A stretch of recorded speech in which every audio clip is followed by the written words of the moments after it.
everyone, all of my kaiju fans and Power Rangers fans from across the morphing grid. I am your host today, Travis Alexander. I am the co-founder and content manager of Kaiju Ramen Media.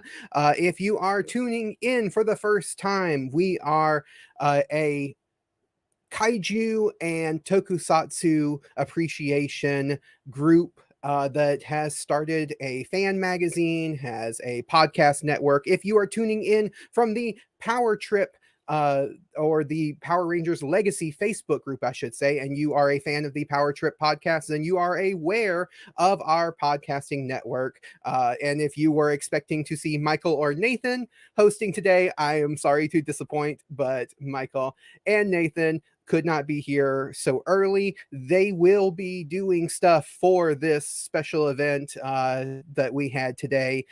Later on, they will be recording their thoughts and they will be putting out a special bonus episode of the Power Trip all about Once and Always. So if you are a fan of theirs, look forward to hearing that. But because it just dropped earlier today and because I couldn't help myself, I wanted to get on here and share some spoiler-free talk about the 30th anniversary special of Mighty Morphin Power Rangers titled Once and Always. And we have Kaiju Kim in the chat. Thank you so much for being here, Kim. Love to see you here. Thanks for supporting our live streams always. And life is lovely.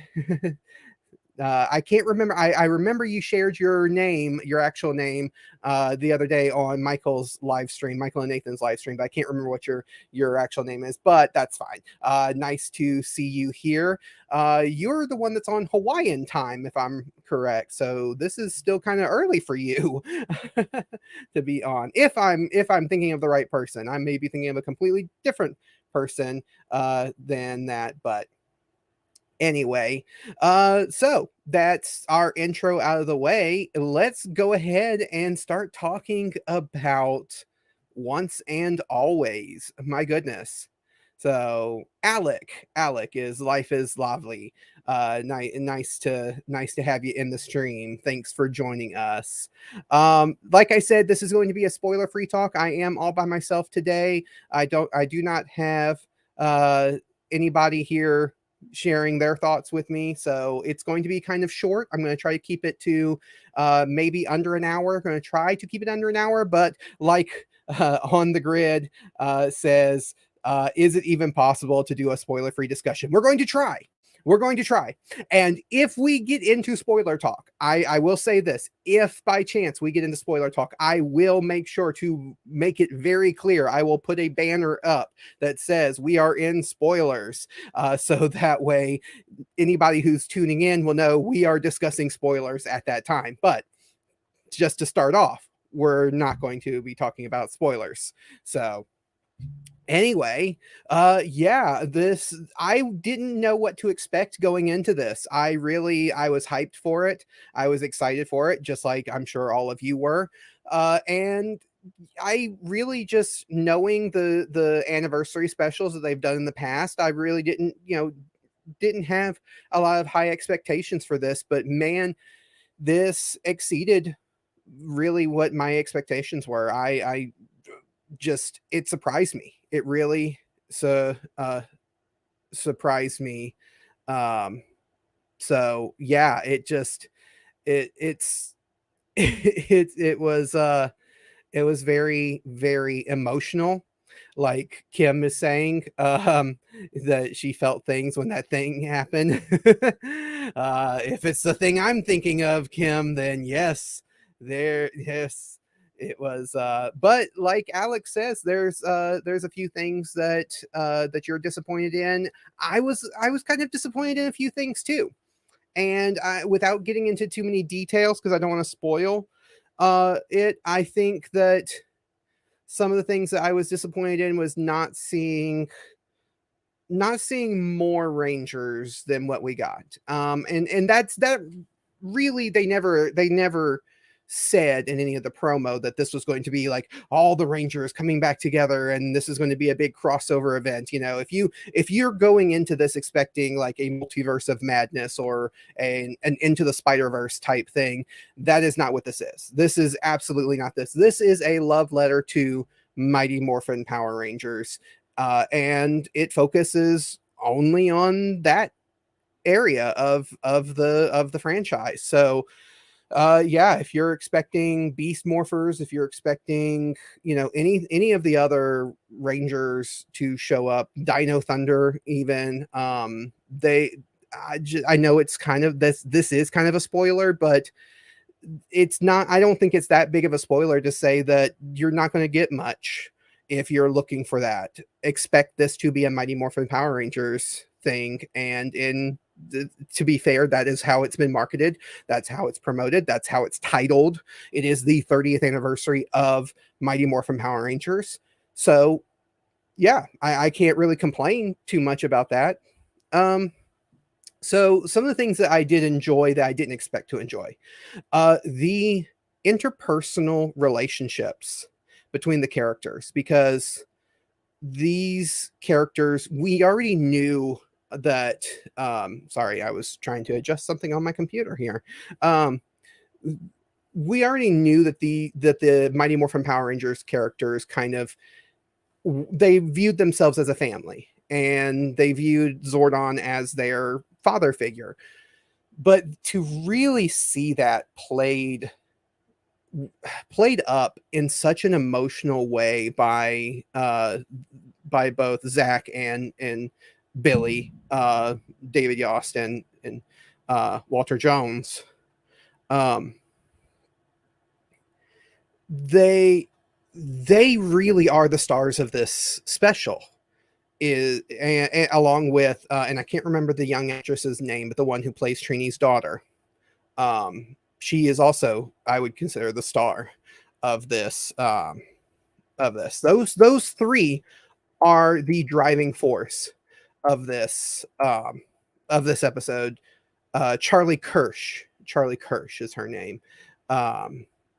Yeah, so they are the driving force of this special, and their interpersonal relationship is something I just was like blown away by. We've always heard, and of course we felt it as kids watching the original show, that yeah, the Power Rangers were a team and they were a family and they were these close friends, but the emotion that David Yost and Walter Jones brought with how they felt about Trini, how they felt about Kimberly, how they felt about all these other teammates, it really just was so deep, and a lot deeper than I expected it to be in this. Ultimately, even though this is kind of the 30th anniversary special that's meant for fans who have been around for 30 years, this is still a kids show. We're still talking about Power Rangers, right? It's still Power Rangers. But to have that such deep emotion in there, and the interpersonal relationships between Zach and Min, who is Trini's daughter, and Billy, there's a fly in my room. Why is there a fly? There's a live stream stuff. Go figure. I have a fly flying right in my face. And to warn everybody who might be watching this, there will probably be interruptions from my cat Daisy. So be prepared. Let's take a look at the chat and see. I kind of rambled a little bit there about the interpersonal stuff between the Rangers, but let's see what what we got. So on the grid, and I know you host the podcast. I forget what your first name is, because Michael, Michael and Nathan, you've guested on there. Can't remember what your first name is. But on the grid says, but doesn't it sort of suggest that all the Rangers are in communication with the command center when Alpha puts the message out and says Rangers just a theory? Yes, it does seem like they are all in communication with the uh with the command center, which the command center, by the way, it's not a spoiler to say they've completely updated the visuals. We've already seen some of the visuals of the Megazord and everything, and the Zords themselves, the individual Zords. The command center visuals and the updated version of that. Uh, it, it was it was really really interesting to see, because yeah, after 30 years, and the fact that like Billy was still there and Billy's doing his thing. He's adding to it and kind of, building onto the command center and kind of, growing it and stuff. It, it, it was it was really interesting seeing the command center. But yes, it does seem like all the Ranger teams are connected, and that's something they've explored in the Boom comic books, that all of these Rangers are kind of, they are aware of each other to a certain extent, or are connected, especially after Shattered Grid and all of that they're kind of connected to each other. So yeah, it definitely did seem like that. Life is Lovely. That's what I assume. Not that I thought we'd have surprise cameos, but I thought that we'd have. They definitely did have references to some of the other Rangers in it. I don't think that's a spoiler. If I get too far into spoilers, somebody tell me to back down, because because sometimes I may get to talking and may get too far into it. But yeah, there was no surprise cameos. I will say that there was no surprise cameos in it. So don't go in expecting, oh wow, this person just showed up out of nowhere. There's not. It fully focuses on Zach and Billy and Min, who is Trini's daughter. It focuses on those three characters and their interpersonal relationship. Even Kat and Rocky, I would say, even though they are in it, they're not even the main focus. They're not part of the main core focus of the story. It is Walter Jones, it is David Yoss, it is and I just forgot her name again. Charlie Kirsch, the one who plays Min. Yeah, Jamie, that's on the grid. Yeah, I know, I'll say I know of you because of Michael and Nathan talking, but I've never actually interacted with you personally, so I don't think. If I have, I'm sorry, I forgot. But yes, Jamie from Scotland, I remember now. Yes. Yeah, Kim, one of the things that you said, I like that this special felt more mature without going over the top with it. I will say that they definitely enjoyed, I would say enjoyed, not having the or being on Netflix and not being on network television, because yeah, there's some things in here that they got away with that they wouldn't have got away with in the original show. Even just coming out and saying, that Trini was killed, using the word killed was like something that you would have never heard in the original excuse me, in the original series. So in fact, you can't, still to this day, cannot use the word killed in a lot of the in a lot of kids TV shows. So that was very interesting. But yes, beyond just the maturity level as far as violence and I mean, it's not rated R. It's not a Quentin Tarantino meets Power Rangers, as much as some people would love to see that. It's not that, but it is mature in its themes. It's mature in its themes because it's dealing with loss. It's dealing with the emotions that come from loss. It's dealing with the loss of a friend, and there's, I mean, we already know that Trini dies in this. That was in the trailer. And the way that each character deals with her loss is very interesting, especially her daughter, especially Walter Jones, Zach, the way that they deal with that and the way they process that loss is kind of interesting. Um, I will say though that there is a time skip in the early part of the special that kind of disappointed me.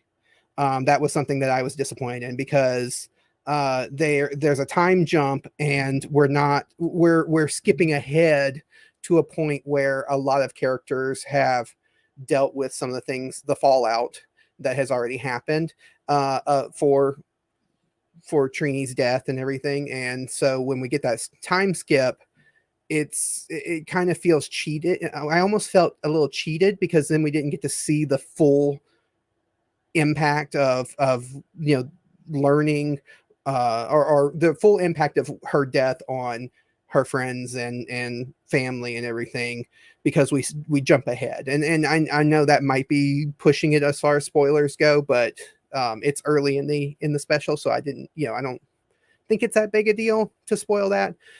But yeah, so that was something I was disappointed in. Let's see, Jamie.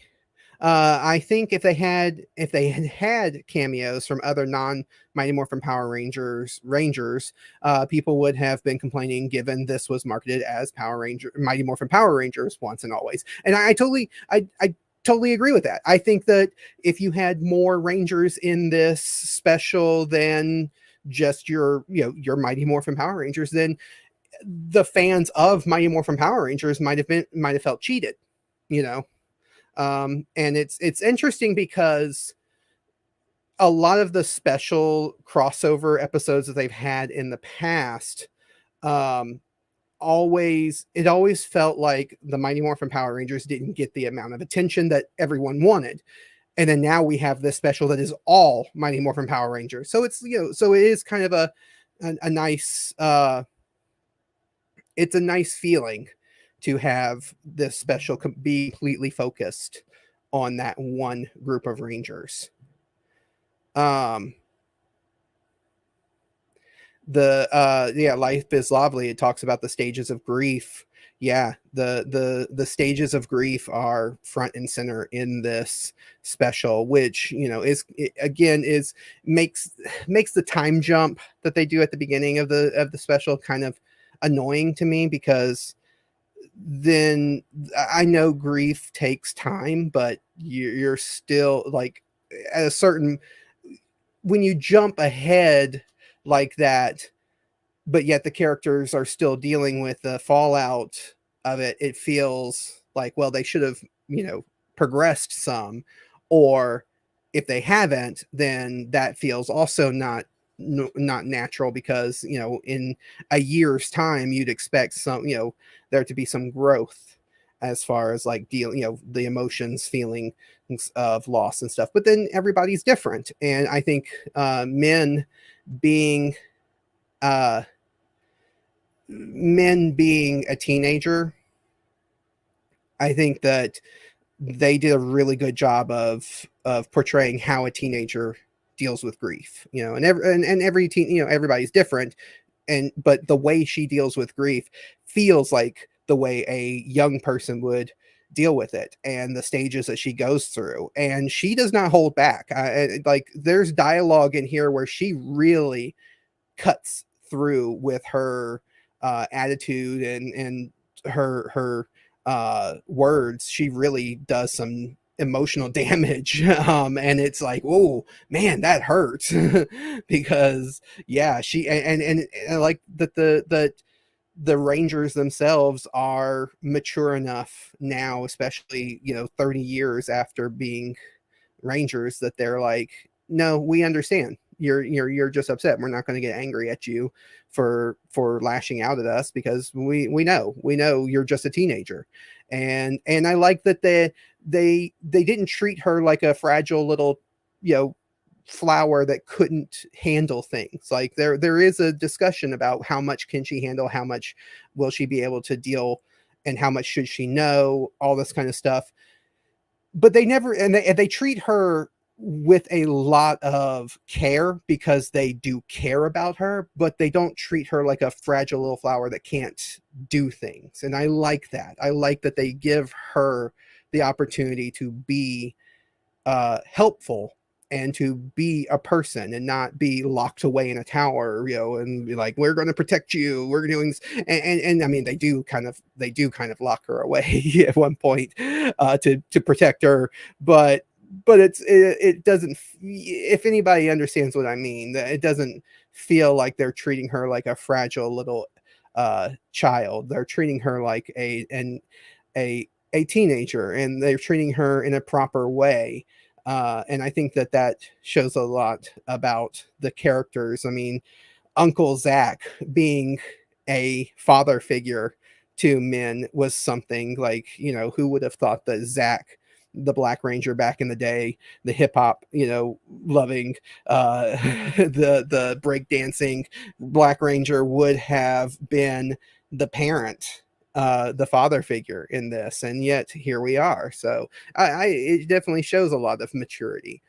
Um, let's see. Facebook user doesn't say what your name is on here, so I'm just gonna call you Facebook user.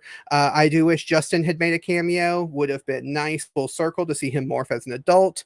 Again, I did mention earlier, and it is kind of a spoiler, we don't get a lot of cameos from Rangers outside of the Mighty Morphin Power Rangers ones. So Justin sadly uh, does not show up. Would have been nice to see adult Justin and actually get some recognition and maybe get some justice for all the people who hated on him back in Turbo. Uh, but I think Rocky got some redemption a little bit in this, because Rocky gets hated on a lot, and I always liked Rocky, but yeah, he gets hated on a lot in the fandom. So seeing him get a little bit of redemption in this was nice. Life is lovely. Yeah, the time jump sucks out the impact of the stages of grief. Yes, that's exactly what I was saying. Yeah, the time jump does feel.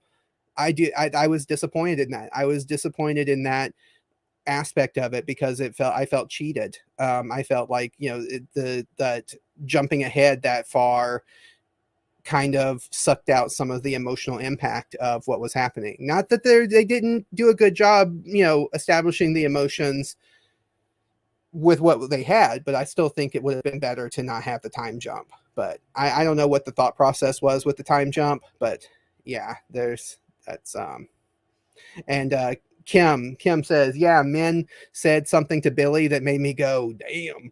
Yeah. Yes.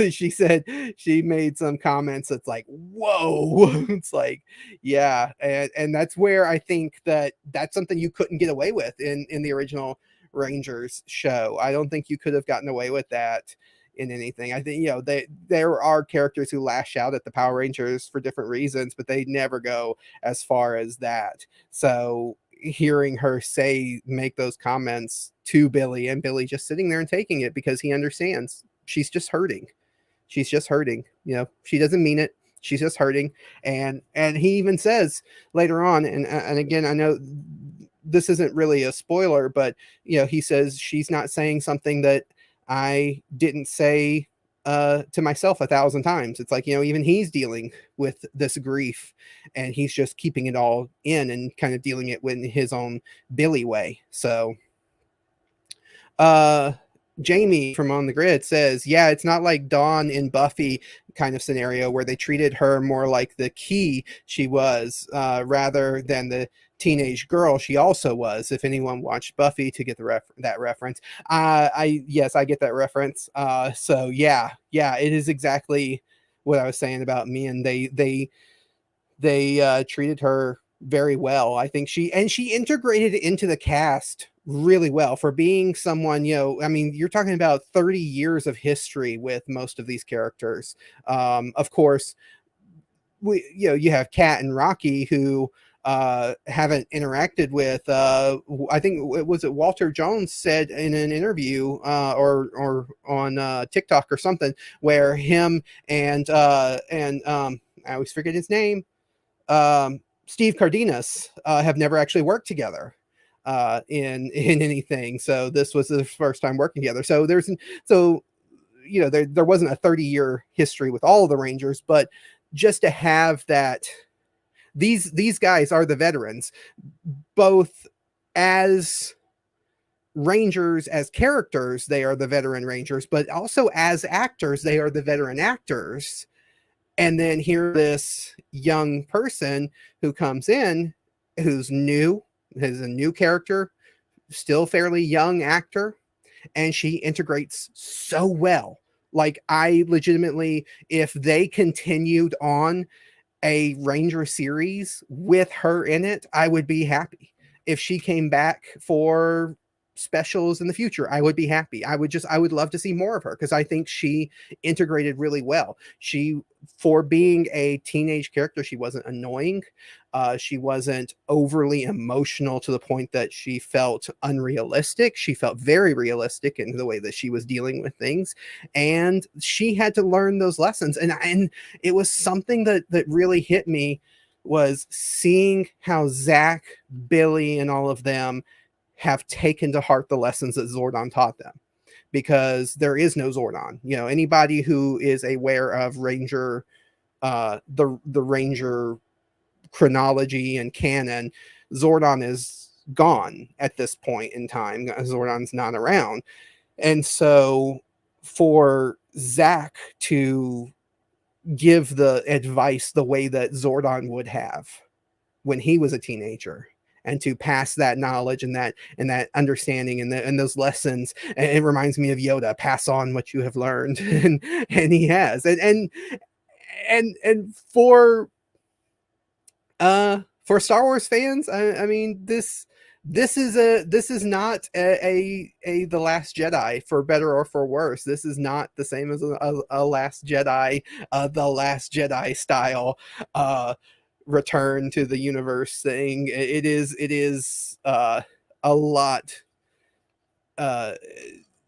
It's a lot more of a love letter than what we got in the Star Wars sequels. I will say that, even though some of the Star Wars, I love the Star Wars sequels, but this was a much better, I would say, a much well thought out love letter to this franchise than what, if you're a Star Wars fan, what you might have gotten with Star Wars. Let's look at some of the other things. Jamie says that there's always the Turbo anniversary for that. So we can torture Nathan about Turbo. Yep. I mean, I was never a fan of Turbo either. So, and if anybody's ever listened to our old podcast, Kaiju Weekly, when we reviewed the Mighty Morphin Power Rangers, the movie, I loved it. So much nostalgia. Loved it. When we got to the Turbo movie, even though there's a lot of nostalgia for that, because I went to the theaters and saw that when it came out, I didn't like it. After all these years, I was like, I don't like this. So the Turbo one's going to be, Turbo anniversary is going to be tough for me too. Life is Lovely says, Alex says, I also wish that Kat could have been there to be something of a mother figure. Yeah, I mean, Kat is, let's be honest, Kat was only there because Amy Jo Johnson wasn't there. And as much as Catherine Sutherland is a fantastic actress, a wonderful human being, I don't think they would have called her in if it wasn't for Amy Jo Johnson just not wanting to do it. And more power to Amy Jo Johnson, because I mean, my goodness, she said on social media, she's like, I have to ask myself, is it worth putting on the spandex at 50 years old? It's like, that's, like, who can blame her for that? So I think that Kat wasn't meant to be anything super important to Min's story, because like Kim said, Kat didn't really know Trini. So I don't know if her being a mother figure to Min would have made much sense, other than the fact that Kat was just a nurturing person she had a nurturing personality in the original series. So that she could have they could have played up the nurturing side of her a little bit more, but like I said, this special is all about David Yost, Walter Jones, and I'll never remember her name, Charlie Kirsch. I keep having to flip back over to see the cast list because I can never remember her name. They are the stars. They are the stars of this special. And yeah, you do get Rocky and you do get Kat, but you don't, and you do get Aisha and Adam for a little bit. But they're not the stars. It's Zach, Billy, and Min who are the stars. So Kat could have been more of a mother figure, but I don't think it's necessary. And it wasn't really necessary. And the fact that Zach stepped up and filled both roles of being a mother and a father to Min. They never say what happened to Min's father. They just that is, it's not really a spoiler, but they never say who her father is or where her father is. They just say that it's always been her and Trini. So yeah, I kind of and this might be a spoiler. So if you don't want any kind of spoilers at all, but I was almost expecting them to kind of reveal that maybe Billy was her father at the end, but I'm so glad they didn't, because I would have been so upset if they did. But I was like, oh man, they're gonna do it, and I'm gonna be so mad. But they pulled back and they're like, oh no, they're just they were family, they were teammates, they and Min and him are family the way that him and Trini were. And so yeah, it was great. But I was expecting I was kind of like, uh-oh, here we go, are they going to reveal it? Are they going to reveal Billy being the father? So, and ultimately I don't think it matters, who like we're having a Ray Skywalker situation here. It doesn't really matter who her parent or who her father is. Her mother was Trini, and she lost her mother, and she's trying to deal with that loss while also seeking revenge for that loss. And I love that the conversation that Zach has with her, where he's like, I had to learn when I was younger that going after someone because they hurt you is not justice, it's revenge, and that's not the same thing. So again, like just putting into practice the lessons that they learned from Zordon, and here now 30 years later seeing them still passing on what they've learned to others, and I think that's great. Any other comments anybody has about this special that's within the non-spoiler realm? Anything else that I should mention? I think that I covered mainly what I wanted to cover. The action, I didn't really talk about the action. The fight scenes are pretty good. I think that they work around the loss of Jason David Frank pretty well.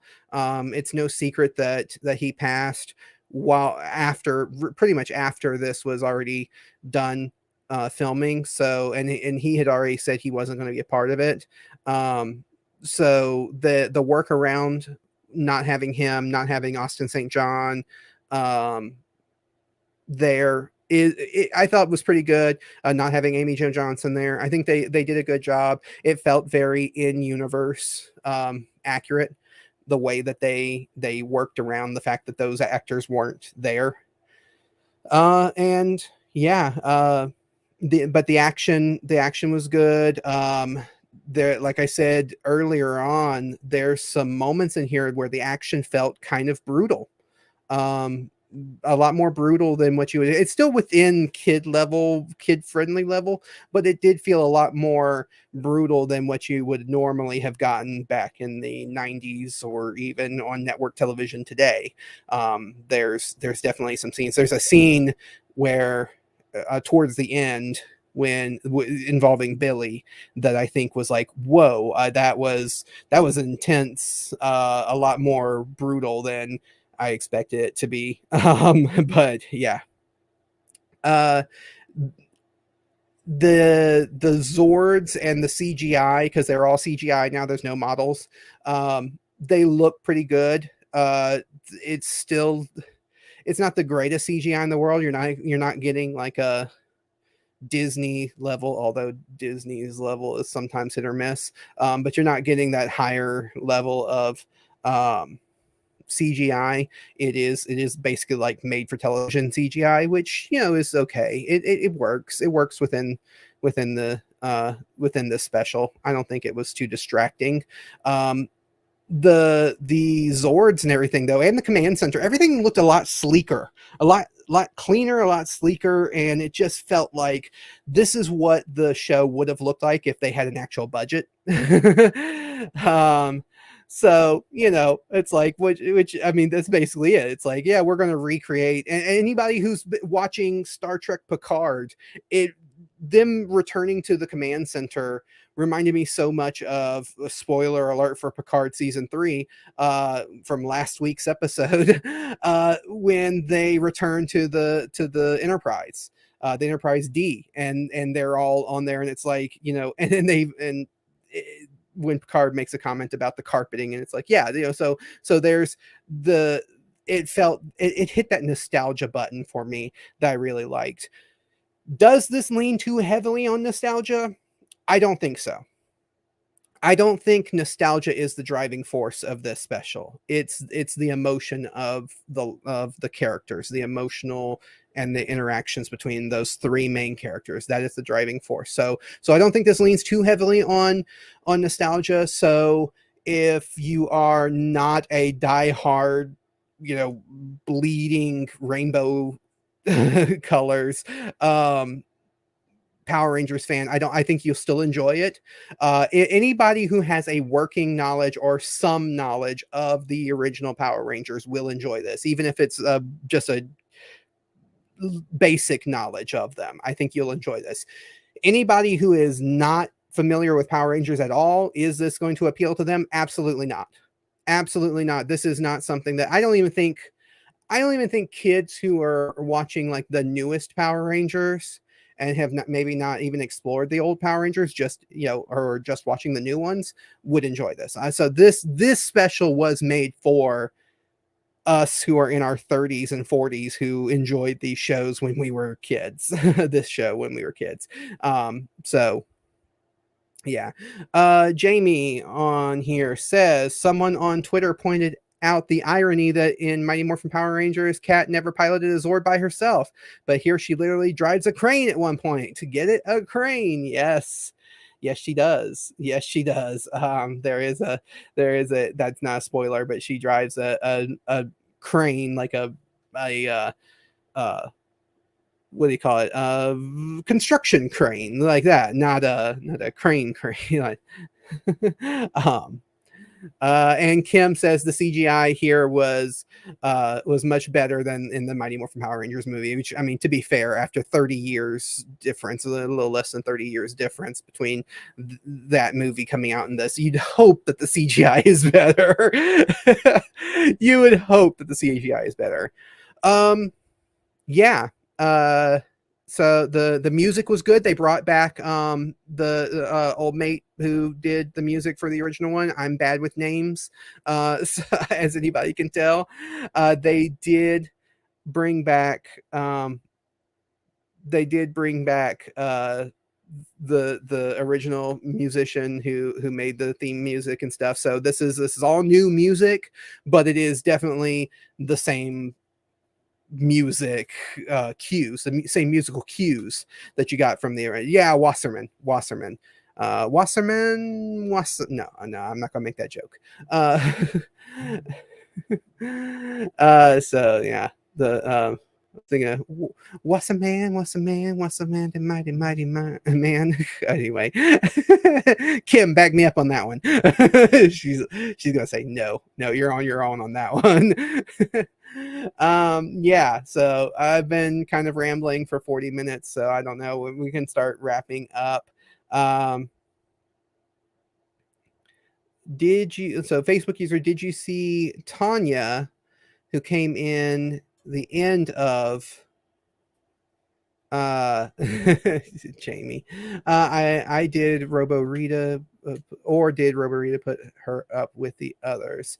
I didn't notice that actually. I didn't I didn't notice.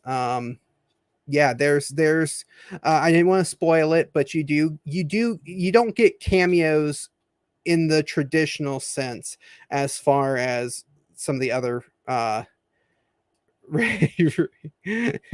I love that everybody's just like, nah, you're on your own with that one. Nope, everybody's leaving me out to dry. Yeah, no, fair enough. Yeah, fair enough.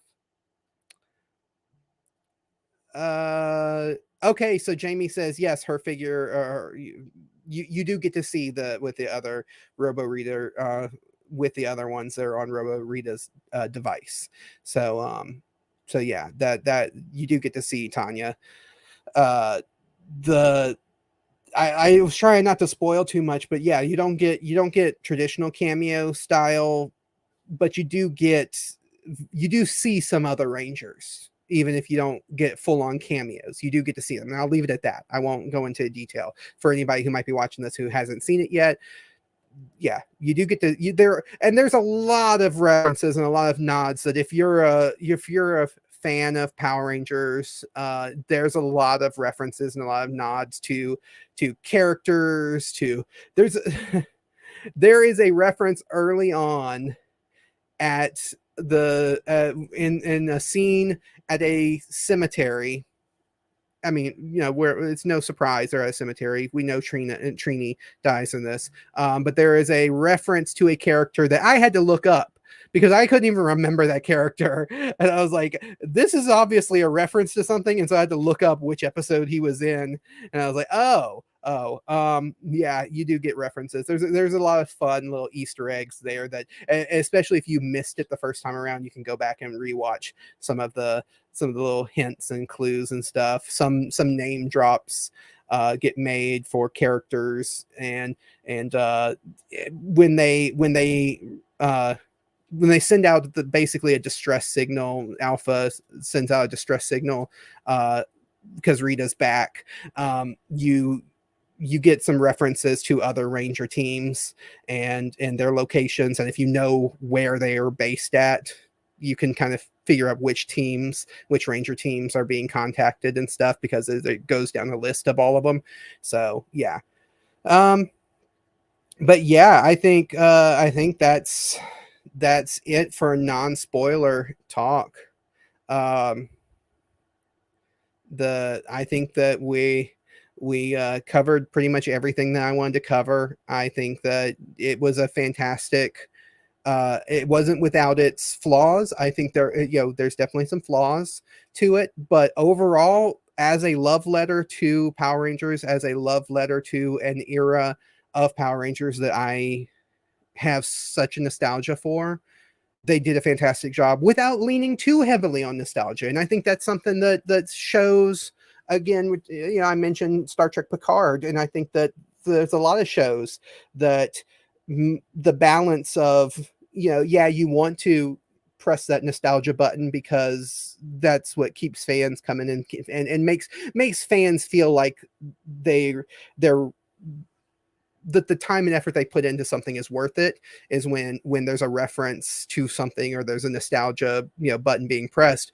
But I think that there's a balance to be struck, and I think that this special struck that balance. I think it did a fantastic job of, it didn't rely too much on nostalgia to be the driving force of the story. The story stood on its own, and the characters stood on their own without having to constantly remind you that, hey, you remember this thing from when you were 3 years old, or however old you were. You remember it didn't really need to rely heavily on that. So yes, Kim, I know we can't end the stream until we see the kitty.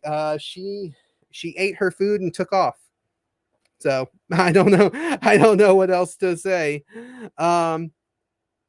So yeah, I might go ahead and I'll go ahead and include some banners here saying, check out kaijuramenmedia.com if you are interested in more Power Rangers related content, if you're interested in the podcasts that we do, if you're interested in the magazine that we do, anything at all. Check out kaijuramenmedia.com. If you are interested in Power Rangers and you want to check out the Facebook group, the Power Rangers Legacy Facebook group, check out that. That is run by Michael and Nathan and a bunch of others that are just, diehard Power Rangers fans. And they also, Michael and Nathan, run the Power Trip podcast that's on the Kaiju Ramen Network. So you can check that out. A reminder that issue 9 of Kaiju Ramen is available now at kaijuramenmedia.com. So if you haven't picked up issue 9 of Kaiju Ramen magazine, go and check it out. It is all King Kong themed this time around because it is the 90th anniversary of King Kong. We got a lot of anniversaries this year. 30th anniversary of Mighty Morphin Power Rangers, 90th of Kong, a whole bunch of things going on. So it's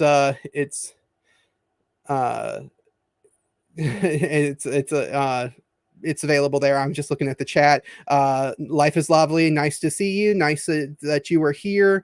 May the power protect you as well. And so glad that you joined in on the stream. And Kaiju Kim giving a shout out to herself, who made that awesome intro that we used for this stream. It was Kim herself who made that. Thank you so much for that. And if you have anybody's interested in video editing or anything like that, check out Kaiju Kim and reach out to Nuclear Lizard. That's her company and YouTube channel and everything that she's doing, where you can get in touch with her about video editing stuff. I was trying to pull up. We have another, well, in that ticker there, we have another overlay here that talks about, get rid of Kim's. I mean, this is my first time doing a live stream by myself, so can you tell I'm still getting used to everything. We want to remind everyone that we are going to be at All Monsters Attack May 5th through the 7th. That's just a week away, 2 weeks away. No, 2 weeks away. Yeah, in Chicago, or Rosemont, which is part of Chicago, in Illinois. So if you are there, you can come and check out our table. We will have special editions of the Power Trip article series that Michael put together for Kaiju Ramen magazine. We have combined it all together into one volume.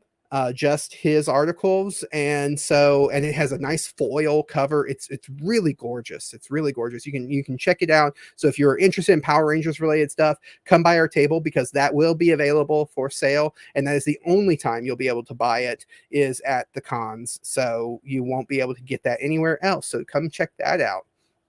But yeah, we're excited to be involved or to be there at that. And that's gonna do it. I didn't want to stay on for too long, and like I said, I didn't want to get into spoilers, although there are a lot of spoilers that I probably could have talked about, including one pretty big one. I